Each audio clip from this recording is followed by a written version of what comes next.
പല തരത്തിലുള്ള പറാട്ട ഉണ്ട്. ആലു പറാട്ട, സോയ പറാട്ട, ഗോബി പറാട്ട, ക്യാബേജ് പറാട്ട, അങ്ങനെ. ഇന്ന് ഞാൻ ഉണ്ടാക്കുന്ന ക്യാബേജ് പറാട്ടയാണ്. അതിനായിട്ട് ആദ്യം നമുക്ക് ക്യാബേജ് കുനുകുന അരിയാം. ഒരു ചോപ്പർ ഉണ്ടെങ്കിൽ പണി എളുപ്പമായി. ഒരു സവാളയും പച്ചമുളകും കൂടി ക്യാബേജിൻ്റെ കൂട്ടത്തിൽ ചോപ്പ് ചെയ്ത് വെക്കുക. പിന്നെ ഇത്തിരി വെളുത്തുള്ളി ഇഞ്ചി ഒന്ന് ചതച്ചെടുക്കുക. ഇനി നല്ല ചൂടായ എണ്ണയിലോട്ട് ആദ്യം ഇത്തിരി കായം, പിന്നെ ഈ ചതച്ച് വെച്ച് ഇഞ്ചി വെളുത്തുള്ളി പേസ്റ്റും ചേർത്ത് കടുക് വറ. ഒരല്പം ജീരക കൂടി ഇടാം കേട്ടോ. ഇനി ഈ കുനുകുന അരിഞ്ഞ ക്യാബേജും സവാളയും എല്ലാം കൂടി അങ്ങ് തട്ടി കൊടുക്കുക. അതിലോട്ട് ഉപ്പ്, മഞ്ഞൾപ്പൊടി, മല്ലിപ്പൊടി, മുളക് പൊടി, ലേശം ഗരം മസാല ചേർത്ത് വീണ്ടും കടുക് വറ. ഗരം മസാലയ്ക്ക് പകരം വേണേൽ നമുക്ക് മാഗി മസാല ചേർക്കാം കേട്ടോ. നല്ല ടേസ്റ്റാണെന്ന് കേട്ടിട്ടുണ്ട്, ഞാൻ ഉണ്ടാക്കി നോക്കിയിട്ടില്ല. ഇനി ഒരു 20 മിനിറ്റ് ഇത് അടച്ചങ്ങ് വേവിക്കുക. ആ സമയം നമുക്ക് നമ്മുടെ ചപ്പാത്തി മാവ് കുഴച്ചെടുക്കാം. 20 മിനിറ്റ് ആയിട്ടുണ്ട്. നമ്മുടെ ഫില്ലിംഗ് റെഡി. ഇനി ഇത് നന്നായി തണുക്കാനായിട്ട് വെക്കണം, അല്ലേ പിന്നെ പരത്താൻ പറ്റില്ല.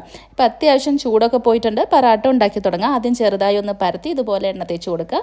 എന്നിട്ട് 2 സ്പൂൺ ക്യാബേജ് ഇതിലോട്ട് ഫില്ല് ചെയ്ത് കൊടുക്കുക. പിന്നെ ഇതുപോലെ ചുറ്റി ഫുൾ പാക്ക് ചെയ്യുക. ഇനി പൊടിയിൽ മുക്കി സാധാ പോലെ പരത്തിയെടുത്ത് ചുട്ടെടുക്കുക.